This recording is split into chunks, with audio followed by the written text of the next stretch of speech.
여러분, 이번 시간에는 신경님의 농무라는 시를 좀 설명을 드릴게요. 어, 어, 그 산업화 도시화가 시대적 배경이에요.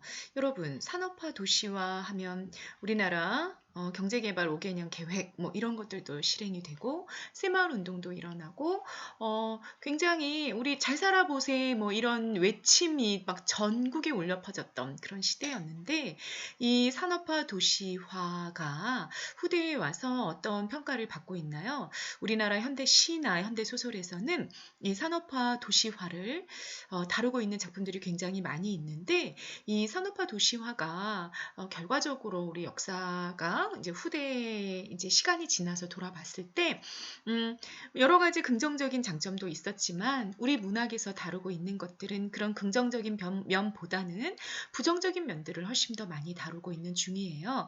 산업화 도시화가 극단적으로 소외시킨 존재들이 있었는데 그 존재들이 첫 번째 도시 빈민층이었었고요. 두 번째가 농촌 공동체였어요.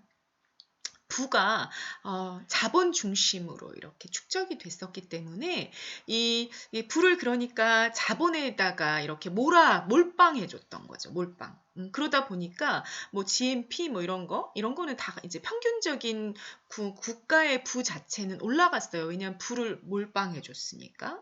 그래서 그 자본은 굉장히 많이 성장하고 막 부를 축적해 갔지만 그에 반해서 이 자본가들을 이제 부를 축적해 주기 위해서 소외당한 도시의 노동자들의 삶이 있었고, 그리고 농촌은 철저하게 그 산업화 도시화로부터 소외가 됐거든요. 그러다 보니까 우리의 건강했던 농촌 공동체가 경제적으로 몰락하고 더 이상 살 수 없게 되니까 젊은이들이 이촌 향도 현상이라고 이야기하죠. 시골을 떠나서 도시로 이동했고 도시에서 노동자로 자리를 잡고 또다시 빈민층으로 또 자리를 잡게 되는 이런 일들이 이렇게 악순환의 고리를 타면서 일어났던 게 산업화 도시화예요. 그리고 마지막으로 환경의 파괴가 그때 굉장히 심각하게 있었잖아요. 우리나라의 현대 문학들은 그래서 산업화 도시화의 이면에 있었던 이렇게 철저하게 소외당하고 고통받았던 존재들을 다루는 작품들이 굉장히 많이 있습니다. 그 중에서도 농무라는 이 시는 소외당했던 농촌 공동체의 삶, 그걸 다루고 있는 작품이에요. 자, 시인이 이렇게 1960년대, 70년대 활발하게 일어났던 산업화 도시화의 그 이면 안에서 고통받고 있던 농촌 공동체를 어떻게 그려놓고 있는지 그런 것들을 여러분이 주의해서 보시면 되겠습니다. 자, 시를 한번 본문을 들어가 보겠습니다. 제 화면을 좀 줄이고요. 네, 본문을 보시죠. 징이 울린다. 막이 내렸다. 여러분 느낌 이상하죠? 네, 농무 했으니까 농무는 보통 언제 추는 춤이냐면요. 우리가 이렇게 막 수확을 다 하고 나서 농촌에 수확을 다 하고 나면 얼마나 음식이나 이런 것들이 풍성해요. 그러면 막 농민들이 모두 모여서 뭐 꽹가리, 뭐 장구 이런 거 갖고 나와서 풍월놀이 막 춤을 추고 노는 거예요. 그러면 이 농촌의 모든 공동체들이 막 음식을 한 가지씩 준비해가지고 나와서 서로 춤도 추고 술도 마시고 음식도 나눠 먹고 정말로 즐겼던 이런 잔치자리가 농무가 일어나는 자리였었거든요. 그런데 시가 그렇게 농무의 시작으로 출발하지 않고 막이 내렸다라는 하강의 이미지로 시작을 하고 있어요. 오동나무에 전등이 메어 달린 가설 무대. 임시로 설치한 무대에 구경꾼이 돌아가고 난 텅 빈 운동장, 텅 비었다 그러면 뭔가 허탈함, 허망함 이런 것들을 또 드러내는 그런 시어가 되잖아요. 이렇게 막이 내리고 텅 빈 공간으로부터 시가 출발하고 있습니다. 그래서 이런 하강 또는 이런 허망함, 허탈함 이런 것들을 부각하는 그런 시어들이 보이고 있기 때문에 시 전체 분위기가 우리가 플러스일 수가 없겠다. 마이너스로 시작을 했으니 전체 분위기 또한 마이너스일 것이다. 화자가 전달하고자 하는 내용이 그렇게 긍정적일 것 같지 않다라는 느낌을 받을 수가 있는 거죠. 그 다음 행 보시겠습니다. 네 번째 행입니다. 우리는 분이 얼룩진 얼굴로. 자, 화자가 누굽니까? 1인칭 복수지시대명사가 보였죠. 우리. 네, 이 마이너스의 분위기, 하강과 이 허탈의 이 분위기가 나의 개인의 문제가 아니라는 얘기죠. 우리 모두가 겪고 있는 문제다라는 걸 알려주는 우리라는 지시대명사가 보였고요. 분이 얼룩진 얼굴로 여러분 분 2번 문제입니다. 중의적으로 해석되는 단어예요. 어떤 해석이 가능한가? 분노가 가득한 얼굴. 이라는 분노라는 의미가 가능하게 되고요. 또 하나는 여러분 이게 지금 막이 내렸다 그랬으니까 뭔가 이 무대 위에서 연극을 한 것처럼 보이는 거죠. 그래서 분장을 한 네, 그렇게 해석이 또 가능해요. 그래서 분노와 분장 두 개의 의미로 모두 다 해석이 되는 그런 단어다라는 거 기억해 놓고 가시고요. 분이 얼룩진 얼굴로 학교 앞 소주집에 몰려 술을 마신다. 여러분, 처음에 공간 어디였죠? 네, 운동장의 가설 무대였었죠. 그런데 공간이 어디로 바뀌어 있어요? 소주집으로 바뀌었어요. 네, 이러면 여러분 시상 전개 방식이 어떻게 되는 건가요? 네, 공간의 이동이 되는 거죠. 자, 뭔가 무대 위에서 공연을 마친 사람들이 모두 몰려가서 술을 마시고 있는 모습이 보였습니다. 그 다음 행위예요. 답답하고 고달프게 사는 것이 원통하다. 자, 시치고는 너무나 직설적인 정서의 노출이 나타났죠. 이렇게 정서가 직접 노출될 때는 이 시의 지배 정서가 될 거니까 물결 표시를 하고 가라는 말씀을 제가 여러 번 드립니다. 답답하고 고달파요. 그리고 너무 원통합니다. 그런 정서의 직접 노출 나타났고요. 꽹과리를 앞장 세워 장거리로 나서면 자, 이 농무에 공연을 했던 이 사람들이 꽹과리를 앞장 세워서 장거리로 나서요. 그러면 보통 옛날 건강한 농촌 공동체에서는 사람들이 따라 붙어요. 같이. 그래서 같이 춤을 추면서 사람들이 이렇게 마치 우리 무슨 롯데월드 뭐 이런 데 가면 에버랜드 이런 데 가면 이렇게 무슨 이렇게 놀이패 서커스 놀이패 이런 사람들이 막 사람들을 모으잖아요. 그러면 우리가 이렇게 구경하고 있다 같이 따라서 이렇게 길을 걸어가기도 하고 같이 춤을 추기도 하고 같이 배우들이랑 어울리기도 하고 막 이런 일들이 일어나잖아요. 그러는 게 정상이에요. 그런데 이렇게 장거리로 막 공연을 하면서 가고 있는데 따라붙어 악을 쓰는 건 쪼무레기들 뿐. 네, 젊은이들 다 어떻게 됐다고 아까 선생님 설명드렸죠? 네, 농촌에서 도저히 살 수가 없으니까 이 젊은 사람들은 모두 다 농촌을 떠났어요. 도시로 갔고 도시 빈민층으로 자리를 잡았다고요. 그러니까 여기에는 그냥 쪼무레기 애기들만 그냥 엥 막 이렇게 얼레꼴레리 뭐 이런 식의 악을 쓰면서 이렇게 장난꾸러기들이 그냥 따라붙을 뿐이에요.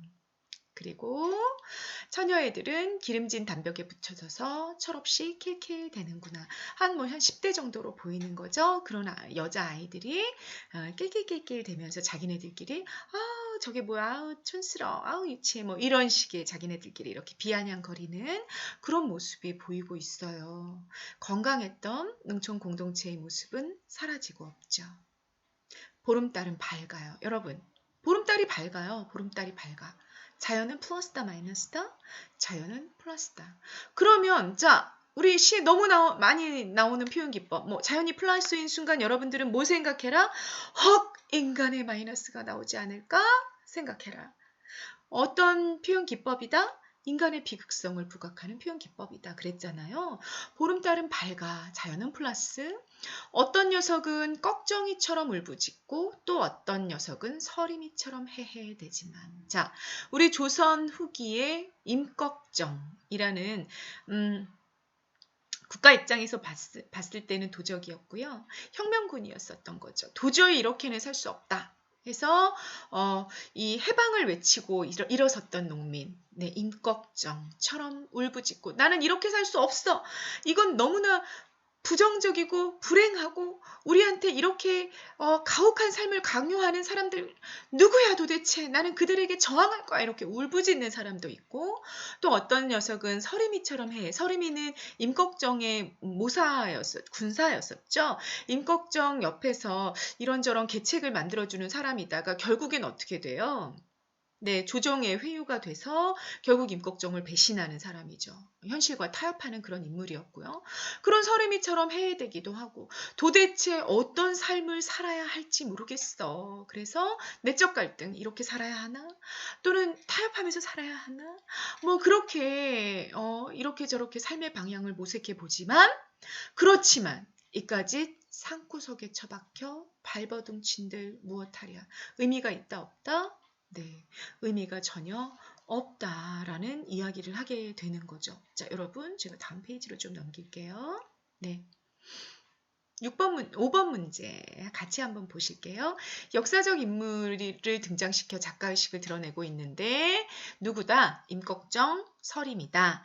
임꺽정은 부정적 현실에 저항했던 인물이고 서림은 현실의 순응에 개인의 영달을 추구했던 인물인데 이러한 조선시대 명종대 인물들을 등장시킨 이유는 70년대의 농촌 현실이 조선시대 그렇게 가혹한 수탈에 일어났었던 농촌 현실과 전혀 달라진 것이 없음을 부각하기 위해서였다라는 얘기인 거고요. 7번 문제.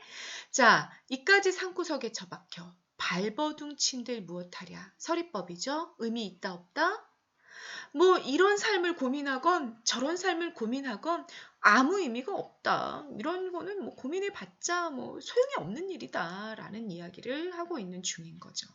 네, 그래서 좌절감, 절망감을 표출해내고 있는 문장이다라는 얘기고요. 비력값도 안 나오는 농사 따위야. 굉장히 직설적으로 당시 농촌의 현실을 드러내고 있죠. 비료값도 안 나오는 농사 따위야. 아예 여편네에게나 맡겨두고. 여러분, 선생님 전에 들었던 얘기가 있어요. 귤농사를 지으시던 분이었는데요. 그 귤농사를 지으면 우리가 귤이 한 박스에 여기서 뭐 예를 들어 15,000원, 20,000원 뭐 이렇게 팔린다고 치면 농사 지으시는 분들은요. 한 박스에 막 50원씩 받고 막 그러는 일들이 있었대요. 그러면 과연 비료감들이 나올까요? 네. 중간에 그러니까 누구만 이걸 중개하는 이런 자본들만 이익을 얻는 거고 농사꾼들은 그래서 이 농사꾼들이 막 배추도 막 태워버리고 양파도 태우기도 하고 막 이런 일이 일어나잖아요. 정말 비료값도 안 나오는 거죠. 그런 농사 따위는 아예 여편네에게나 맡겨두고 쇠전을 거쳐, 쇠전은 이제 우시장이에요. 소를 파는 시장. 쇠전을 거쳐, 자, 공간의 이동 계속 일어나고 있습니다. 도수장 앞에와 돌 때 우리는 점점 신명이 난다. 도수장은요, 소를 죽이고, 뭐, 돼지도 죽이고 하는 도살장이에요. 도살장. 근데 그 도살장 앞에와 돌 때 점점 클라이맥스. 점점 어떻게 된다? 신명이 난대요. 신명이 막 춤을 추는데 막 흥이 막 올라오고 있다라는 얘기죠.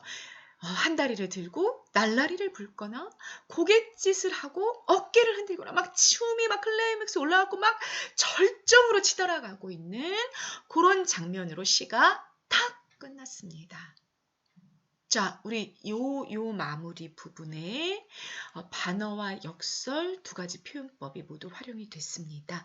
신명이 난다라는 거 여러분 어떻게 해석할 수 있을까요? 정말 신이 난 걸까요? 아니죠. 선생님은 이 장면을 볼 때 어떤 생각이 드냐면요. 마치 이 농민들이 모여서 이렇게 손에다가 칼 같은 걸 들고 막 칼춤을 추고 있는 것처럼 막 사리가 번뜩이는 그런 칼춤을 추고 있는 것처럼 그렇게 느껴져요. 분노죠, 분노. 이 비료값도 안 나오는 농사. 도대체 이걸 이렇게 해가지고 우리 보고 어떻게 살라는 거야? 라는 막 이 분노를 발산하고 있는 중인 거죠. 그걸 어떻게 표현했어요? 신이 난다 이렇게 표현했단 말이에요. 그러니까 신명이 난다에 사용된 표현법은 뭐다? 반어법이다라는 얘기입니다. 그리고 여러분, 자, 이 신명이 나는 공간이 어디였다? 사리가 번뜩이는 공간, 도살장 앞이었다. 그러니까 문장이 이렇게 연결이 되는 거죠. 도살장에서 신명이 난다. 도살장, 죽음의 공간에서 신이 난다. 문장상 모순이죠. 상식적으로 우리가 이해할 수 없는 문장이다라는 얘기예요. 그래서 여기에 모두 활용이 된 거다. 역설법도 활용이 된 거다라는 얘기입니다. 그리고 우리가 이 마지막 신명이 나는 이 상황에 대해서 우리가 화자의 어떤 태도가 드러난다라고 해석할 수 있다. 9번 문제가 되겠습니다. 좌절과 분노를 농무라는 춤으로 발산하고 있다라는 얘기입니다. 좌절을 춤으로 발산했다. 역시 역설적 상황이 되는 거죠. 그래서 이 마지막 최종적인 화자의 대응 방식이 대단히 역설적이다. 좌절과 분노를 농무라는 춤으로 발산한다. 예전의 농무는 정말 흥겹고 풍요롭고 건강한 그런 춤이었다면 70년대의 농무는 좌절과 분노의 사리가 번뜩이는 춤으로 변해 있다. 70년대의 농촌의 상황이라는 것이 그렇게 엉망진창, 절망적이고 좌절감을 느낄 수밖에 없는 상황으로 바뀌어 있다라는 걸 그려놓고 있는 시다라는 얘기입니다. 10번 문제입니다. 그럼에도 불구하고 농민들이 자신들의 삶을 이어가려는 생명력을 보여주는 부분이 어디다? 한 다리를 들고 날라리를 불거나 고갯짓을 하고 어깨를 흔들거나. 자, 포기한다 안 한다?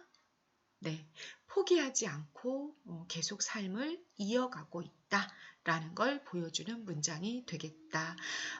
의미를 부여한다면 끈질긴 생명력이라는 의미를 바로 이 문장에 부여해 볼 수 있겠다라고 정리해 갈 수 있겠습니다. 시상 전개 방식, 시간이 흘렀고 공간이 이동했죠. 공간 이동은 여러분들이 체크하셔야 됩니다. 운동장에서 소주집에서 술을 마시다가 장거리로 나섰다가 우시장을 거쳐서 도살장 앞에서 춤을 발산하고 있는 모습이다라는 얘기고요.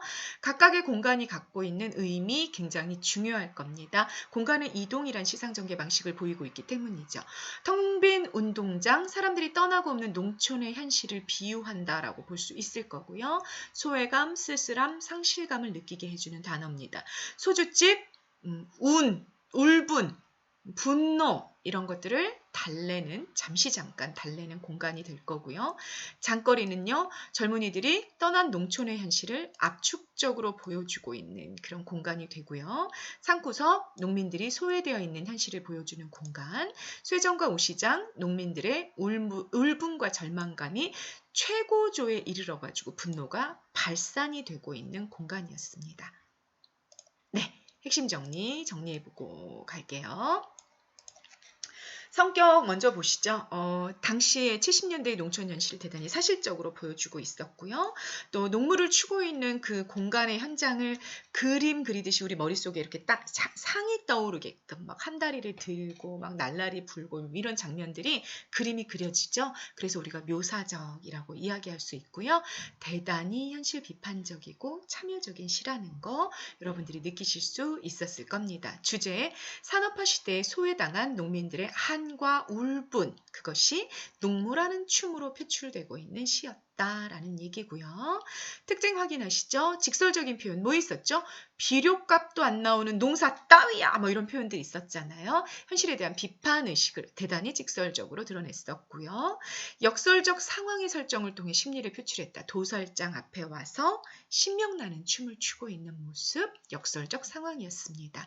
서사적인 시상 전개가 이루어졌다. 시간이 흘러감에 따라 순행적인 시간의 흐름 순서대로 사건이 이렇게 기록이 되는 서사적 시상 전개도 보였고요.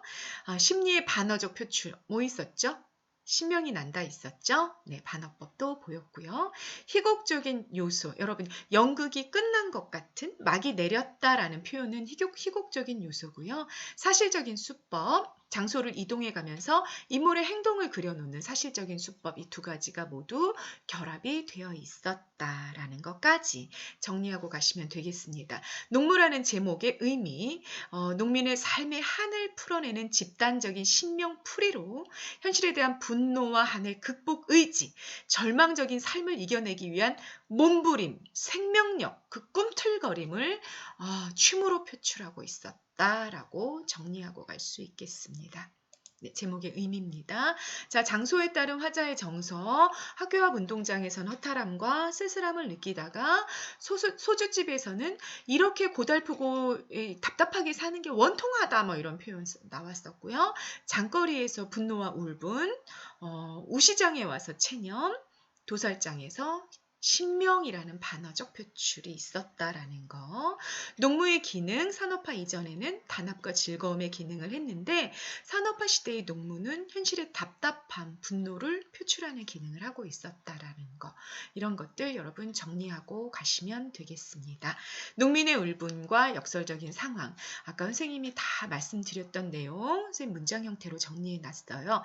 역시 주관식 테스트 용지가 여러분들이 학원에서 받으셨거나 아니면 네이버 카페 일산 CR 국어 CR 학당이라는 카페에 들어가 있으니까요. 여러분들이 출력하셔가지고 본문 공부하시고 주관식 테스트 치르시고 하시면 되겠습니다. 네, 1970년대 농촌 공동체의 고통을 굉장히 직설적으로 또한 역설적으로 드러내고 있던 농무라는 시였습니다.